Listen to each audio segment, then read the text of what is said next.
दोस्तों, भारत ने हाल ही में अरुणाचल प्रदेश के 27 ऐसी जगह हैं जिनको ऑफिशियली रिकॉग्नाइज किया है एंड जो ऑफिशियल मैप है उनको नेम किया है। अब ये देखने में तो बहुत ही सामान्य सी घटना लग रही है कि भाई ये तो एक बहुत नॉर्मल सी चीज है, बट नहीं दोस्तों, ये बहुत सरल या इतनी इजी चीज नहीं है। क्योंकि आप सभी को पता होना चाहिए कि इंडिया और चाइना के बीच में जो सबसे बड़ा डिस्प्यूट का कारण है वो ये अरुणाचल प्रदेश ही है।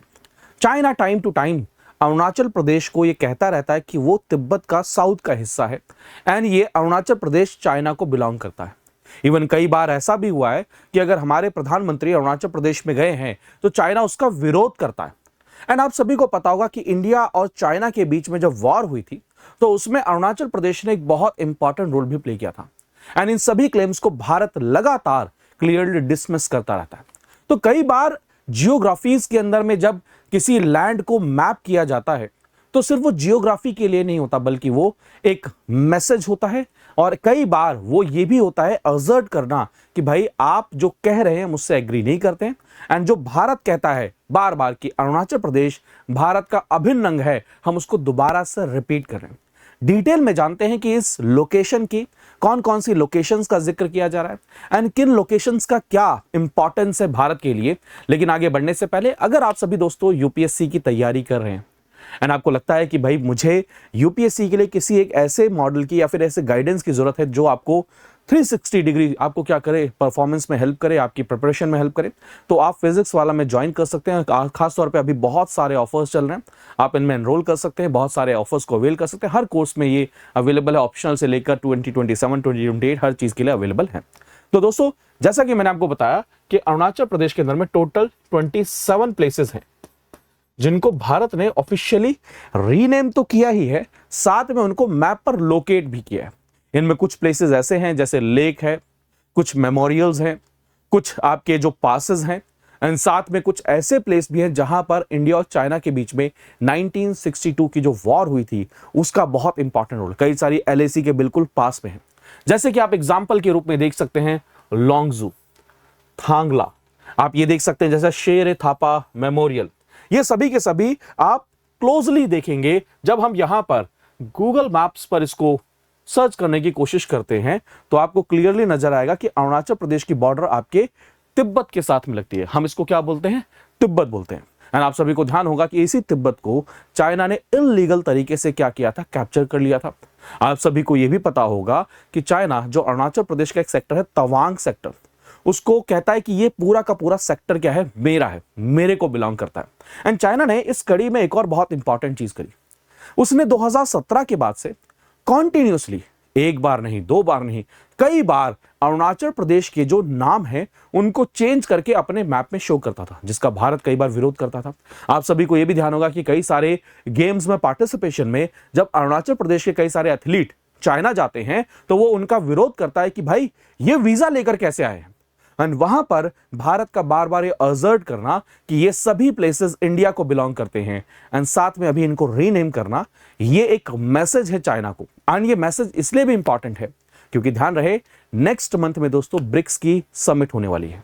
एंड कहा जा रहा है कि जो गलवान वैली इंसिडेंट हुआ था उसके बाद में इंडिया और चाइना के बीच में जो रिलेशंस इतने खराब दौर से गुजरे थे, उसके बाद में पहली बार हो सकता है शी जिनपिंग इंडिया में आएंगे ब्रिक्स की समिट में। उससे जस्ट एक महीने पहले ये मैप करना, ये नेम करना, ये एक प्रकार के मैसेजिंग है, एक प्रकार का अपनी जो पोजीशन है, अपनी जो पावर है उसको क्या करना है, असर्ट करना है। तो अगर हम डिटेल में जाने तो ये 27 ऐसे प्लेसेस हैं जिनको हमने फॉर्मली आइडेंटिफाई किया है अरुणाचल प्रदेश के अंदर में उनके स्टैंडर्ड नेम्स के थ्रू। एंड इससे जो चाइना का अटेम्प्ट है लगातार बार बार ये कहना कि भाई अरुणाचल प्रदेश उनका है, उसको हम क्या करना चाहते हैं, काउंटर करना चाहते हैं। गवर्नमेंट ऑफ इंडिया, साथ में अरुणाचल प्रदेश की गवर्नमेंट, एंड साथ में अगर देखा जाए जो आपका सर्वे ऑफ इंडिया है उनके मैप में ऑफिशियली इनको लोकेट किया गया है। वैसे अगर देखा जाए तो जमीनी स्तर पे कुछ बहुत चेंज नहीं है, बट जब आप ऑफिशियल रिकॉर्ड्स में आप कुछ स्पेसिफिक प्लेसेस का नाम रिकॉर्ड करते हैं तो ये क्लियरली असर्ट करता है, रीएनफोर्स करता है एंड उसको क्या करता है, एक तरीके से आप इसको फॉरेन पॉलिसी की स्टेटमेंट बना सकते हैं। क्योंकि अभी रिसेंटली अरुणाचल प्रदेश में कई सारी खबर आई कि चाइना ने अरुणाचल प्रदेश के अंदर में घुसने की कोशिश करी, चाइना की आर्मी ने अरुणाचल प्रदेश में घुसने की कोशिश करी। तो उस एंगल से भी इस टॉपिक को आप क्या करेंगे, कंपेयर कर सकते हो, उससे प्रिपेयर कर सकते हैं। तो अगर इंडिया एंड चाइना की अगर आप बॉर्डर को देखने की कोशिश करें, जिसको हम LAC के नाम से भी जानते हैं, लाइन ऑफ एक्चुअल कंट्रोल, तो इंडिया और चाइना की बॉर्डर क्लियरली डिमार्केटेड नहीं है। तो आप देखेंगे इंडिया और चाइना की बॉर्डर में जो सबसे बड़ा डिस्प्यूट का कारण है, एक ये लद्दाख है जहां पर गलवान वैली इंसिडेंट हुआ। उसके बाद में आप देखेंगे ये रहा डोकलाम, जो इंडिया और चाइना के बीच में कॉन्फ्लिक्ट हुआ। एंड फिर आ जाता है अरुणाचल प्रदेश। एंड याद रहे दोस्तों, यही अरुणाचल प्रदेश में जो तवांग सेक्टर है, उस पूरे एरिया को चाइना क्या कहता है, ये पूरा का पूरा एरिया ही हमारा है, हम इसको अपने पास में रखते हैं। तो आप देखिए ये जो 27 प्लेसेस हैं, ये एक तरीके से उनको आइडेंटिफाई करना, ये एक तरीके से उनको एक्यूरेट रिकॉग्निशन प्रोवाइड कर रहा है। एंड यहां पर कई सारे प्लेसेस को आप देखिए, जैसे कई सारे ऐसे प्लेसेस में जो 1959 में चाइना और इंडिया के फोर्सेस के बीच में सबसे पहला कॉन्फ्लिक्ट का जो कारण था, ऐसे आप देखेंगे लाइन ऑफ एक्चुअल कंट्रोल के आसपास में है, कई सारे ऐसे विलेजेस हैं, उन सभी को हमने क्या किया है, आइडेंटिफाई किया है। तो अगर आप देखेंगे सबसे पहला जो है एक माजा एक विलेज है जो लॉन्गजू के पास में है। अभी जस्ट मैंने आपको मैप पे दिखाया लॉन्गजू, आप देख सकते हैं यहां पर, ये रहा आपका लॉन्गजू नाम की जगह। यहां पर इसको भी हमने क्या किया, ऑफिशियली रिकॉग्नाइज किया, जो अपर सुबनसिरी डिस्ट्रिक्ट के अंदर में आता है, इसको मार्क किया गया है। साथ में अगर देखा जाए तो बीसा विलेज, जो कि स्ट्रेटेजिकली बहुत इंपॉर्टेंट है, जो कौन से पासेस के पास में पड़ता है, आपके जोला, रिजला एंड पकुरला के पास में पड़ता है। ये इंपॉर्टेंट पासेस हैं, माउंटेन पासेस हैं, जिनके थ्रू हम क्या करते हैं अपनी, जैसे फॉर एग्जांपल हम कह सकते हैं कि हमारी जो पोजीशन है, हमारी जो पेट्रोलिंग होती है, उसको हम क्या करते हैं यहाँ पर इंश्योर करते हैं। उसके अलावा अगर आप देखेंगे ये ऑफिशियल मैप जो इस समय पर काफी ज्यादा न्यूज में चल रहा है, वो मैप भी मैंने आपके लिए क्या किया है, यहाँ पर अटैच कर दिया। एंड और अगर आप देखेंगे यहाँ पर एक और बहुत इंपॉर्टेंट पास है जिसका नाम है थागला। थागला वही जगह है जहां पर 1962 के अंदर में अगर आप देखेंगे तो एक सबसे बड़ी जो कॉन्फ्रंटेशन कहें या फिर फाइट हुई थी इंडियन और चाइनीज फोर्सेस के बीच में, जो ओपनिंग बैटल्स हुए थे वो यहीं पर ही हुए थे। ये क्या है, कौन सी जगह, थागला नाम की जगह। साथ में ऐसे एक जगह है जयरामपुर, ये बहुत इंपॉर्टेंट लॉजिस्टिक हब है। एंड ये हमारे लिए सिक्योरिटी की तरफ में, जैसे आप म्यांमार की तरफ बात करें, साथ में आप बात करें चाइना की तरफ में बात करें, दोनों लेवल पर हमारे लिए बहुत इंपॉर्टेंट है, चंगलांग डिस्ट्रिक्ट के अंदर में है। एंड मैंने आपको पहले ही शुरुआत में ही बताया कि चाइना लगातार इस पूरे रीजन को क्या करता है, अपना बताता है। चाइना तो इस पूरे रीजन को किस नाम से जानता है, बोलता है जंगम के नाम से बोलता है, या फिर इसको साउथ तिब्बत के नाम से बोलता है। कई बार वो मैप को भी रिलीज करता रहता है और इस स्टेटमेंट को इंडिया कई बार रिजेक्ट भी करता रहता है।